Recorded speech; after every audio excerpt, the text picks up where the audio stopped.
how do you go about if you're in an environment, you esteem somebody dearly, you know, you're all in with them on whatever mission they're on for success in their business, in their life, but you see this perpetual idea that, okay, it's this person against me, it's that person against me, it's like always somebody else's fault. And there's either some form of anger or. Let me tell you, leadership and Get Fitness, anything goes wrong, it's my fault. Right. It doesn't, because if I'm the leader, if I'm the servant leader, where I'm the one developing the people, what did I miss that they missed something? Because when somebody missed something, that means I didn't coach them well enough. I didn't have enough conversations with them. I didn't grow them enough. Yeah. And that's the perspective I take. I take responsibility over everything. It's not even a thought in my mind. It's automatically it's me. And then by me taking the accountability and the responsibility, that allows me to then now go back and reflect on the systems and make the systems better so things like that don't happen, or establish new systems so things like that don't happen. But if I don't take accountability and ownership, and if I don't take responsibility, then that's impossible. Because now if I'm not taking the blame, right? If I'm not choosing to be the person at fault, then that also means that I'm also refusing to not take the opportunity to make things better. Yeah. Because that's what you're doing. When you don't take accountability, you're refusing the opportunity to become better. Because it's an opportunity. Mistakes, there's nothing wrong with them. They happen. What's now okay is to not grow from them. So you need to find your opportunities. But if you ignore them or you blame someone else, by blaming someone else, right? They themselves can't see what they did wrong, so they never really grow anyway. So then it's bound to happen. History repeats itself when it goes untouched. So the question is, what are you doing so that way the history doesn't repeat itself? And by you not engaging, by you not taking responsibility, it happens. It's gonna be continual. Yeah, it's amazing. That makes me think that I could definitely do more in framing my mindset of like, okay, I have as much fault in what's going on right now as this individual who's living their truth. Because at the end of the day, that's exactly what they're doing. They're living their truth. But if I could see otherwise and I'm not doing my part to at least have them acknowledge that from my perspective, like, hey, You have to have the conversation. Right. Yeah, that's amazing. Everyone avoids the conversation. Yeah. Me, as soon as I see the conversation, as soon as I see a problem or a solution, I automatically take action. Yeah. One of the trick questions I ask everyone's, all right, and tell me, it's a trick question. What's more important, to know the problem, to know the solution? And everyone picks one or the other. I would say, no, it's the action.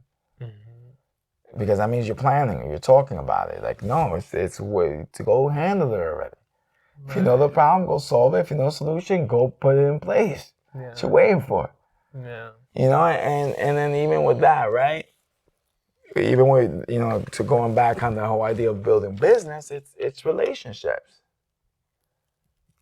So keep providing value to others, keep providing credibility and, building a reputation for yourself with your work, and do what you have to do. If you have to give some free work and some free things, do it. Yeah. Because at the end of the day, you need to showcase your value. You need to showcase your work. Don't feel entitled for everything, like some things you're gonna do pro bono, some things you're gonna, but you're gonna make that contract, they make a lot of money, and that because you did that pro bono, because that person saw that work, then they happen to be one of a high accounts that they're like, what you think is high payment is low for them, so they're like, yo, don't even worry about it. Yeah. We just love what you did. But people don't think like that. People aren't thinking about, hey, let me perfect my craft. It goes back to that Picasso, I'm going to paraphrase that Picasso thing when he charged a lady, like $30,000 for a napkin drawing. Yeah. And then she was like, well, why so much? You just did that in minutes. And he was like, no, ma'am, this has taken me a lifetime to be able to draw. Because that's the accumulation and the compounding effect of his work and his practice. So that's the idea. Why are you not constantly building your practice, and why aren't you constantly building yourself and your craft? Yeah. Like, guess what? If there's no work, yes, there is. There's the practice on your craft. So that way, when the right opportunity comes along, you're so great at your craft that automatically you're gonna do great in the opportunity. And after that one great opportunity, then another one comes and another one, and then eventually you're gonna build so much momentum, and not just momentum, but if you learn the skills of communication, engagement, if you learn how to build trust, if you learn how to have integrity, then you're gonna build relationships. And by establishing these relationships, they're going to want to work with you because you're pleasant and you're competent and you deliver. Yeah. But that's where people fall short. They don't follow up on relationships, and they think that business is transactional. Let's go back to the spiritual. No, a spiritual man builds relationships, not transactions. A physical man, transactions, but there's no relationships. Wow. Yes, that's powerful. I think there's a lot to gain from that. Understanding that the relationship is key to everything. It's You know? everything. And then, like, it's even the concept of help people. Don't turn your back on people. Yeah. But just don't, it's not so much about talent, it's more about drive. So make sure they have a great drive, and then make sure they have a great heart. Yeah. That's all you need, great drive and great heart, and people blossom into the most beautiful human beings in the world, and help develop them. Help make people. And you have to ask yourself, why not? Yeah. There's so much out here. But as you make them, as you're helping that person over here, now all of a sudden there's a full table of accomplished people. So now imagine what you guys do together. Everything becomes easier. Everyone has different relationships outside that network.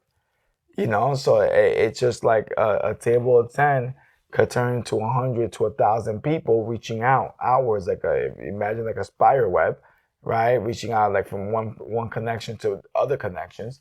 And then it's like that, but that's where it comes from, being a good human being.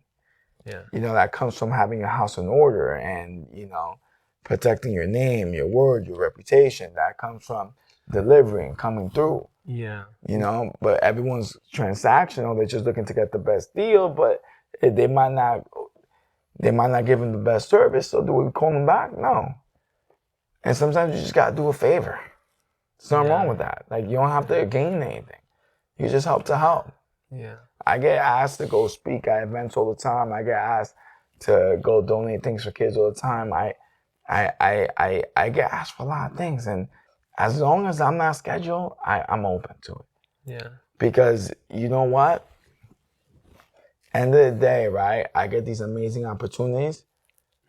So I have a job to go and give back. And it's not even so much about giving, that what I really care about. What I really care about is the community, seeing the presence of Gift Fitness there and what's possible. Yeah. I really care more about them interacting with us and the team, and just seeing what great people look like. So they hopefully there's a child watching, a parent watching, a teacher or administrator watching, and just they might say, hey, you know what? I want to emulate that. It's great behavior right there. Yeah. And why not?